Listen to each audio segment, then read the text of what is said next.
Good evening, 9 o'clock on the east coast of Australia. It is, as we speak, when the sun starts to rise in Washington, D.C., when we will start to hear again from the President of the United States, who has had plenty to say on his social media platforms, as well as a lot of action which is happening in and around the Middle East, where it is 2 o'clock right now in Israel, where bombs from Iran have been landing. Despite the Iron Dome, some have made it through. Some of the explosions pretty significant. Thankfully, as we discussed last night on the program, adequate warning means most people end up in a bomb shelter. Let's focus on Iran, though, because there is a fair bit happening there right now. In fact, in the past hour, there has been major operations, and I'll tell you some of the targets that have been hit. The local time there is 1:30 in the afternoon. We've also got an idea of what is happening in Europe with the bosses of the International Atomic Energy Authority. Those people, on the behalf of the United Nations, have actually got some indication about what damage has been done in the past couple of days. We'll get to that in a moment or two's time. And the Iranians are meeting in Moscow, hoping for some help from Vladimir Putin. A former Russian Prime Minister and Russian President has actually had plenty to say on top of what might come out of that conversation. So let me bring you up to date. A lot has happened even in the past couple of hours. Now, put simply, the reason I tell you all of those times is prime time on Sky News, and certainly towards this time of prime time is when you're going to start to hear stuff out of the United States. We seem to be right at the height of when things happen during the daytime in the Middle East. And as I said, you can start to look your way around the globe. So regardless of what you may hear in the morning, which will be a form of an update, if you are interested in following every little move of this thing, make sure you're checking in with Sky News Primetime again at the top of each show for the next few days. I'll try to tell you what has happened in the past couple of hours, not just react to what has happened in the past 24 hours. Okay, so let's get on with this. So as we speak, the United Nations and via their weapons inspectors are now starting to give us a little bit of an insight into how much damage was done by the American hit on Iran. Now, you know, the past 24, 36 hours, there's been great claims made by the President of the United States and military officials that of the 3 different sites that they hit, there has been significant damage done to the Iranian nuclear operation. The Iranians said that because they feared that things were coming, some of these sites may well have been emptied out. So there's a lot of bluster, there's a lot of BS, there's a lot of sizzle, but there's also a lot of stake when it comes to this story. So again, I'll try to explain things and try to keep an eye on lots of moving parts here. So let's have a look here at the announcement which was made by the essentially United Nations and their weapons inspectors.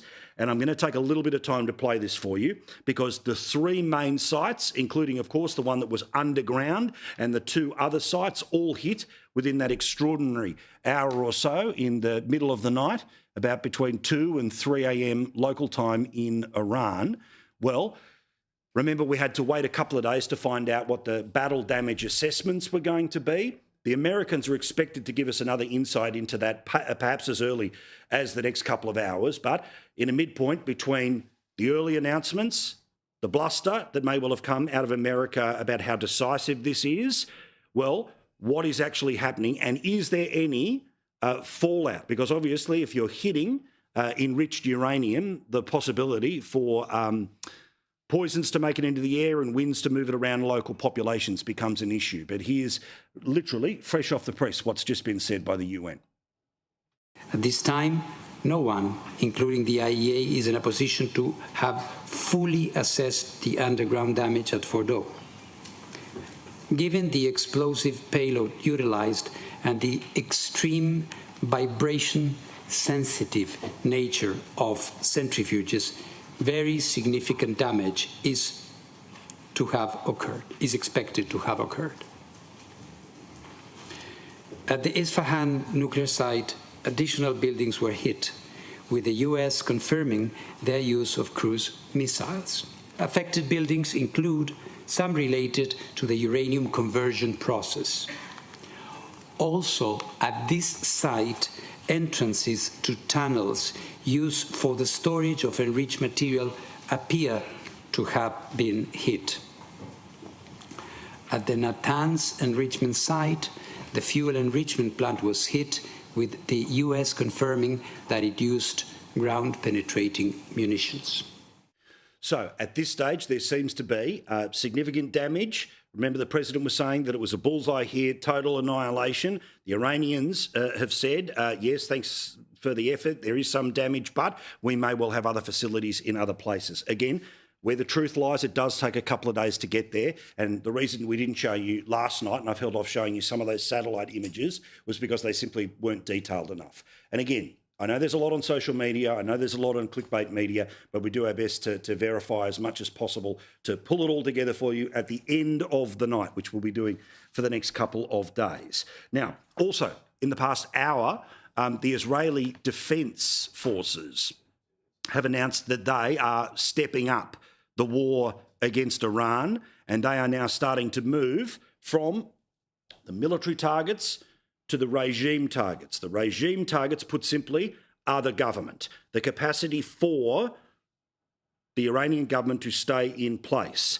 The Israeli Defence Forces in the last hour have put out a statement saying that they have struck 6 regime airports across western, central and eastern Iran. They've hit runways, underground hangars, refuelling aircraft, as well as a series of jets. The destroyed aircraft were meant to stop the IAF jets, put simply, again, trying to push back against Israeli, United States, any other jets that may well be moving into the area. The IAF impaired takeoff capabilities from these airports, as well as the Iranian military's ability to operate its air force from them. So remember, part of how we've got where we've got in the past week is because the ability of Iran to launch anything but a missile has been deeply knocked back. An idea of some of the places that have been hit. As you can see, multiple towards the west of the country or the left of your screen. We know around Tehran, but there's a little more detail about one of the things they've hit in the past hour, as well as the centre of the country, and then, of course, to the east or the right-hand side of your screen. Now, traditionally, the further to the left of your screen, the closer things are to Israel. Obviously, the further away, the closer we start to get into other countries, including countries like Pakistan, which do share much and some of the border here. One of the things that has been hit in the past hour is a prison. I understand that the prison is in central Tehran. Now, the plan was not to level the prison, to kill the prisoners. Instead, the Israeli Defence Forces have released some footage in the past couple of minutes. We'll turn that around for you when we can. But what they've done is they've blown the doors off the prison, because the prison is apparently where many political prisoners, i.e. enemies of the regime, would be in place. Great work from our team, have turned that around very quickly. Again, you can see the doors of a notorious prison where political prisoners are being held has been blown off by the Israelis.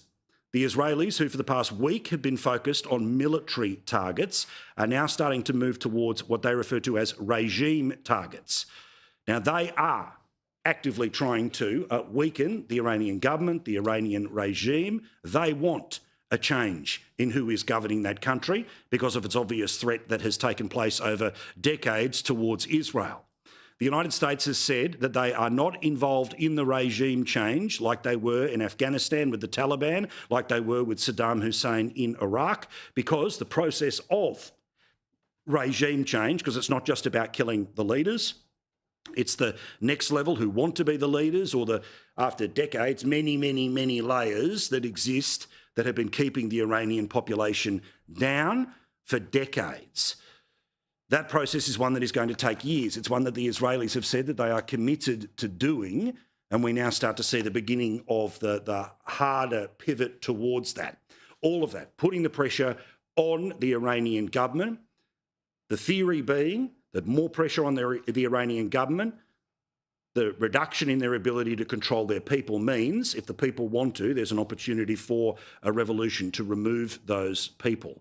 Now, a former royal family from decades ago that had ruled does have members of its family across Europe. One of them is expected to speak in the next little while. I wouldn't imagine Iran is planning to go back to a monarchy anytime soon, but there are other voices with different alternatives as opposed to the people who are running Iran as we speak. But what a couple of hours it has been, continues to be, and literally every time we hit refresh on all of our sources here, there's more information to tell you. So, of course, we will pass all of that on to you as we go.